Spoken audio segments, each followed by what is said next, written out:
Assalamualaikum warahmatullahi wabarakatuh. Perkenalkan, kami dari kelompok 8 akan mempresentasikan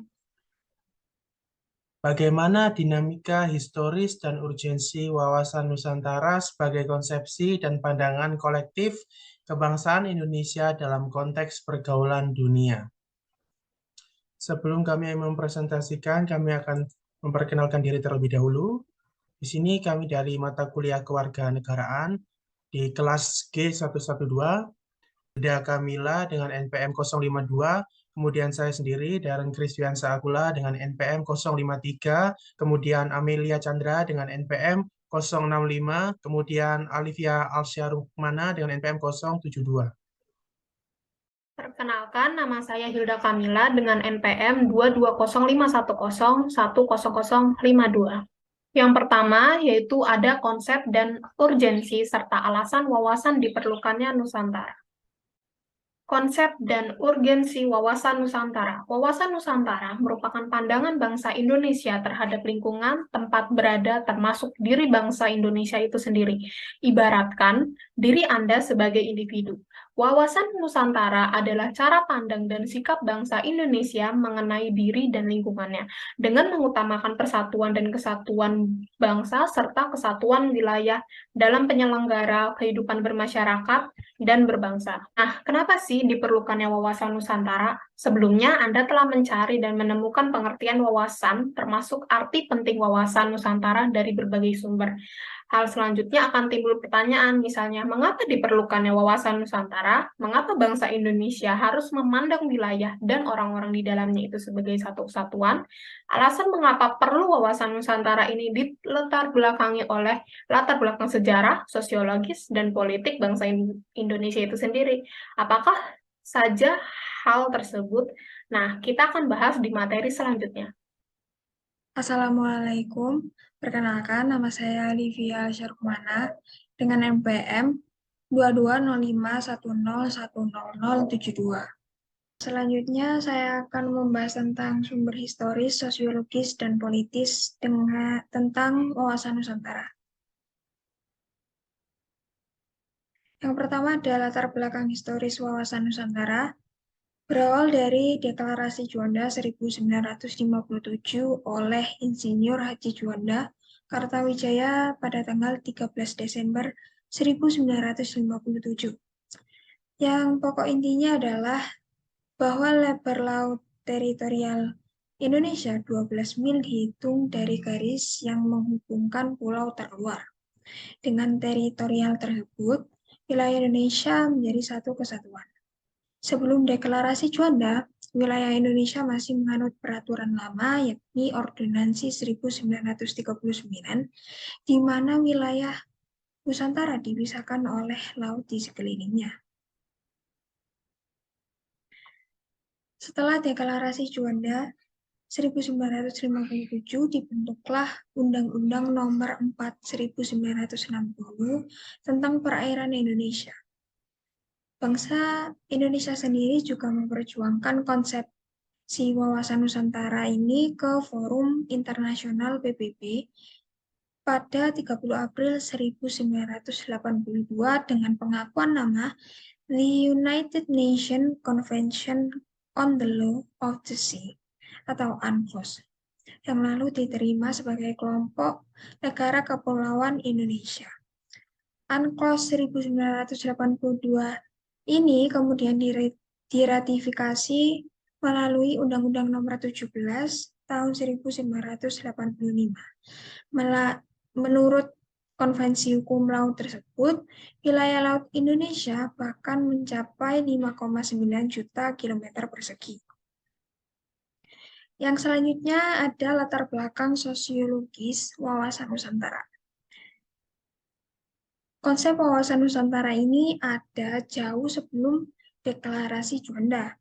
Bahkan dulu antar bangsa Indonesia sendiri mudah bertikai dan diadu domba oleh kolonial Belanda melalui politik divide et impera. Nah, wawasan Nusantara yang pada awalnya berpandangan akan kesatuan dan keutuhan wilayah diperluas lagi sebagai pandangan akan persatuan bangsa. dan masyarakat Indonesia tidak ingin lagi terpecah belah dalam banyak bangsa. Nah, dengan semangat persatuan kebangsaan Indonesia, sesungguhnya telah dirintis melalui peristiwa kebangkitan nasional 20 Mei 1908 dengan adanya organisasi Budi Utomo. Dan ditegaskan lagi dalam Sumpah Pemuda 28 Oktober 1928 dan berhasil diwujudkan dalam Proklamasi Kemerdekaan Indonesia pada 17 Agustus 1945. Namun, setelah Indonesia merdeka, wilayah negara Indonesia masih menganut peraturan lama, yakni Ordonansi 1939. Yang ketiga ada latar belakang secara politis. Nah, secara politis ada kepentingan nasional bagaimana agar wilayah tetap utuh dan bangsa bersatu, dapat dikembangkan dan dilestarikan secara terus-menerus melalui cita-cita nasional, tujuan nasional, maupun visi nasional. Sebagaimana tertuang dalam pembukaan UUD 1945 dan visi nasional Indonesia tentang masa depan menurut ketetapan MPR nomor 7 2001 adalah terwujudnya masyarakat Indonesia yang religius, manusiawi, bersatu, demokratis, adil, sejahtera, maju, mandiri, serta baik dan bersih dalam penyelenggaraan negara.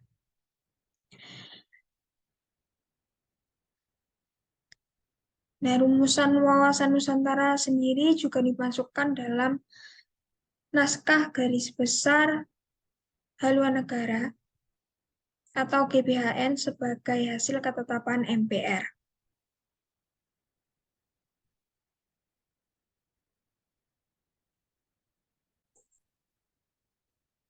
Di sini saya akan menjelaskan tentang dinamika dan tantangan wawasan Nusantara. Wawasan Nusantara telah menjadi landasan visional bagi bangsa Indonesia guna memperkokoh kesatuan wilayah dan persatuan bangsa. Upaya memperkokoh kesatuan wilayah dan persatuan bangsa akan terus-menerus dilakukan. Hal ini dikarenakan visi tersebut dihadapkan pada tantangan yang berbeda sesuai dengan perubahan zaman. Kemudian dinamika yang berkembang itu misalnya jika pada masa lalu penguasaan wilayah dilakukan dengan pendudukan militer, maka sekarang ini lebih ditekankan pada upaya perlindungan dan pelestarian alam di wilayah tersebut.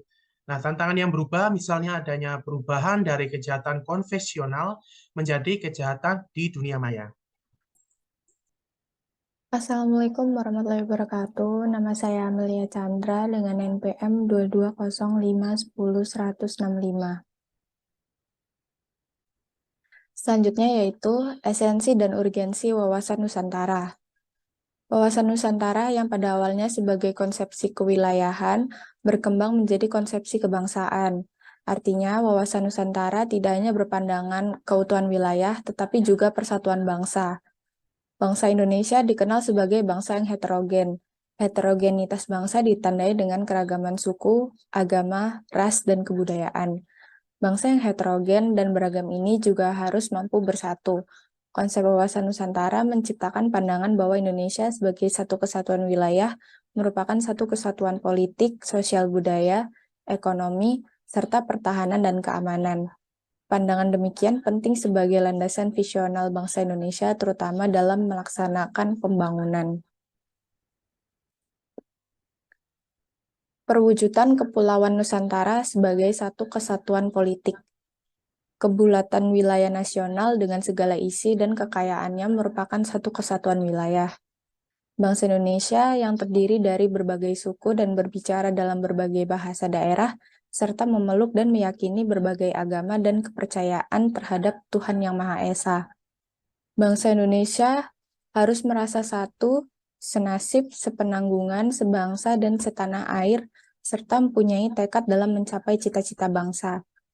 Pancasila adalah satu-satunya falsafah serta ideologi bangsa dan negara yang melandasi, membimbing, dan mengarahkan bangsa menuju tujuannya. Perwujudan Kepulauan Nusantara sebagai satu kesatuan politik. Kehidupan politik di seluruh wilayah Nusantara merupakan satu kesatuan politik yang diselenggarakan berdasarkan Pancasila dan Undang-Undang Dasar 1945. Seluruh Kepulauan Nusantara merupakan satu kesatuan sistem hukum dalam arti bahwa hanya ada satu hukum nasional yang mengabdi kepada kepentingan nasional. Bangsa Indonesia yang hidup berdampingan dengan bangsa lain ikut menciptakan ketertiban dunia yang berdasarkan kemerdekaan, perdamaian abadi, dan keadilan sosial. Perwujudan Kepulauan Nusantara sebagai satu kesatuan ekonomi. Kekayaan wilayah Nusantara baik potensial maupun efektif adalah modal dan milik bersama bangsa, dan bahwa keperluan hidup sehari-hari harus tersedia merata di seluruh wilayah tanah air. Tingkat perkembangan ekonomi harus serasi dan seimbang di seluruh daerah tanpa meninggalkan ciri khas yang dimiliki oleh daerah dalam pengembangan kehidupan ekonominya. Kehidupan perekonomian di seluruh wilayah Nusantara merupakan satu kesatuan ekonomi yang diselenggarakan sebagai usaha bersama atas asas kekeluargaan dan ditunjukkan bagi sebesar-besar kemakmuran rakyat. Perwujudan Kepulauan Nusantara sebagai satu kesatuan pertahanan dan keamanan. Ancaman terhadap satu pulau atau satu daerah pada hakikatnya merupakan ancaman terhadap seluruh bangsa dan negara. Tiap-tiap warga negara mempunyai hak dan kewajiban yang sama dalam rangka pembelaan negara dan bangsa. Selanjutnya, berdasarkan uraian barusan, wawasan Nusantara berfungsi sebagai wawasan pembangunan, bahwa pembangunan nasional hendaknya mencakup pembangunan dalam bidang politik, ekonomi, sosial budaya, dan pertahanan keamanan secara terpadu, utuh, serta menyeluruh. Dewasa ini, pembangunan nasional itu membutuhkan sumber-sumber pembiayaan yang tidak cukup berasal dari sumber-sumber daya alam wilayah Indonesia. Diperbarui sumber pembiayaan yang semakin besar pula. Oleh karena itu, negara membutuhkan sumber pembiayaan di luar sumber daya alam, khususnya minyak bumi dan gas alam. Sumber apakah itu? Nah, itu merupakan pajak yang adalah salah satu sumber penerimaan negara. Nah, sekarang pajak itu merupakan sumber utama penerimaan negara yang digunakan oleh pajak itu sangat dominan dalam menopang pembangunan nasional. Pajak memiliki fungsi anggaran, yakni berfungsi untuk membiayai pengeluaran-pengeluaran negara atau fungsi anggaran. Oleh karena itu sangat penting kesadaran seluruh warga negara Indonesia, khususnya yang telah berkategori wajib pajak untuk membayar pajaknya sebagai bentuk kontribusi warga negara dalam membiayai pembangunan nasional. Demikian apa yang dapat kelompok 8 presentasikan, kurang lebihnya kami mohon maaf.